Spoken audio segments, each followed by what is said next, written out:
નમસ્કાર મિત્રો, સ્વાગત છે તમારો વિડીયોમાં। તમે જોઈ રહ્યા છો દેશ, દુનિયા અને ગુજરાતના તાજા સમાચાર। મોડી રાત્રે લગ્નમાંથી પરત આવતા અકસ્માતમાં કાર ચાલકનું મોત થયું। પોલીસ જપ્તમાંથી ફરાર આરોપી 13 વર્ષ પછી પકડાયો। બીજા પણ 2 આરોપી વર્ષો બાદ હાથ લાગ્યા।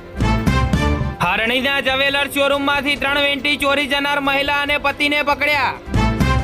વડોદરા શહેર જિલ્લામાં 75 જેટલા પરીક્ષા કેન્દ્રો પર બોર્ડ પરીક્ષા લેવાશે। કાર પાર્ક કરવાના મામલે પેટ્રોલ પંપ માલિક યુવાન પર 4 શખ્સોનો હુમલો જોવા મળ્યો। ગેરકાયદેસર રેતી લઈ જતા 7 ડમ્પર પકડાયા। 2.10 કરોડનો મુદ્દામાલ જપ્ત કરાયો। વાસણામાં રૂપિયા લઈ વાહન આપ્યા નહીં, 25 લોકો સાથે લાખોની ઠગાઈ જોવા મળી। કરમસદ આણંદ મનપા દ્વારા તલાવટી પરના દબાણો ખાલી કરવા નોટિસ અપાઈ। 26 બેંક ખાતા અને 357 એટીએમ લોકેશનની તપાસ, 5ની અટકાયત કરવામાં આવી।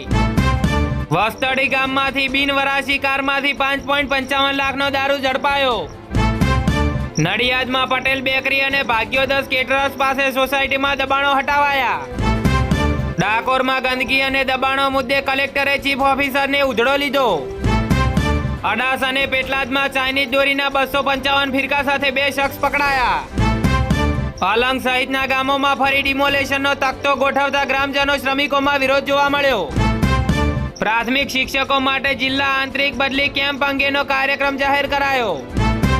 સુરેન્દ્રનગરમાં ખાણીપીણીની દુકાનોમાં મનપાનું સઘન ચેકિંગ કરાયું। યુવકના ખાતામાં રૂપિયા 7.68 લાખની લોન જમા કરી 5 લાખ ટ્રાન્સફર કરી લીધા। સામરખા પાસે ટ્રકમાંથી 50 લાખના દારૂ સાથે ડ્રાઈવર અને ક્લીનર પકડાયા। નડિયાદમાં પ્રદૂષણનું પ્રમાણ ઘટાડવા માટે કમિશનર દ્વારા જાહેરનામું કરાયું।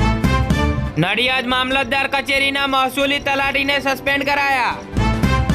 ઇન્ડિગો સંકટની સ્થિતિ અચાનક થાળે પડી। અમદાવાદ એરપોર્ટ પર કેન્સલ ફ્લાઇટોની સંખ્યા 0 જોવા મળી। વિરમગામ હાઈવે પર રોંગ સાઈડ બેફામ દોડતી ટ્રકે બાઇકને ફંગોળી, 2 યુવકના કમકમાટી ભર્યા મોત થયા। માંડવીમાં પ્રેમજાળમાં ફસાવી ધર્મ પરિવર્તન કેસમાં ડોક્ટર બાદ હવે આચાર્ય પિતાની ધરપકડ કરી, 5 દિવસના રિમાન્ડ મંજૂર કરાયા। રાજકોટના કોટડા સાંગાણીમાં ગૌશાળામાં ઘાસચારો ગાધા બાદ 80 જેટલી ગાયોના તરફડીને મોત થયા। પાલિકાએ બનાવેલી એસઓપી અંતર્ગત 116 માર્કેટને નોટિસ આપી, પણ બાહેંધરી આપી 4 માર્કેટે। ગાઝામાં બેવડું સંકટ, ઇઝરાયલની નાકાબંધી વચ્ચે કુદરતનો પ્રકોપ, ઠંડી અને પૂરથી અનેક મોત થયા। વેરાવળના ડારી ગામે શંકાના આધારે પત્નીની હત્યા કર્યા બાદ પતિએ ઝેર ગટગટાવી કર્યો આપઘાત। અમદાવાદમાં બેંક ઓફ બરોડા સાથે 3.48 કરોડની છેતરપિંડી, 18 વર્ષે ચુકાદો, 4 આરોપીઓને 3 વર્ષની કેદની સજા થઈ। વડોદરાની રત્નાકર બેંકના ખાતાનો ઓનલાઈન ઠગાઈમાં ઉપયોગ, 2 મહિનામાં 7.58 કરોડના ટ્રાન્ઝેક્શન જોવા મળ્યા।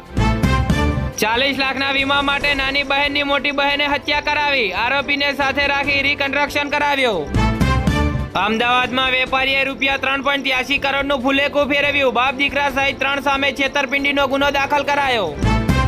થાઈલેન્ડ કંબોડિયા સરહદે ભયાનક બોમ્બમારો જોવા મળ્યો, ટ્રમ્પનો સીઝફાયરનો દાવો મજાક બન્યો।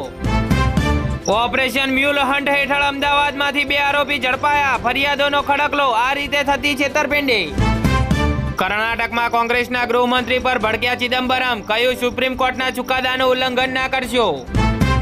સુરતમાં બેરોજગારીથી કંટાળેલા રત્ન કલાકારે 4થા માળેથી જમ્પ લાવી જીવ ટૂંકાવ્યો, પરિવારમાં આઘાત જોવા મળ્યો।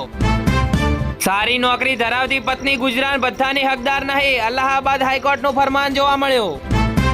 પ્રાંતિજ લૂંટ કેસનો ભેદ ઉકેલાયો, મરચું નાખીને આતંક મચાવનાર 6 આરોપીઓ ઝડપાયા, 7.71 લાખ રોકડા કબજે કરાયા। ગ્રેટર નોઈડામાં ગાઢ ધુમ્મસ વચ્ચે એક્સપ્રેસ વે પર મોટી દુર્ઘટના, 1 ડઝનથી વધુ ગાડીઓ વચ્ચે અકસ્માત થયો। શાંતિ બિલને મોદી કેબિનેટની મંજૂરી, હવે પરમાણુ ઉર્જા ક્ષેત્રમાં ખાનગીકરણનો માર્ગ મોકળો થયો। લિયોનલ મેસી રમતો જોવા ન મળતા ચાહકો ગુસ્સે ભરાયા, સ્ટેડિયમમાં તોડફોડ મચાવી હતી।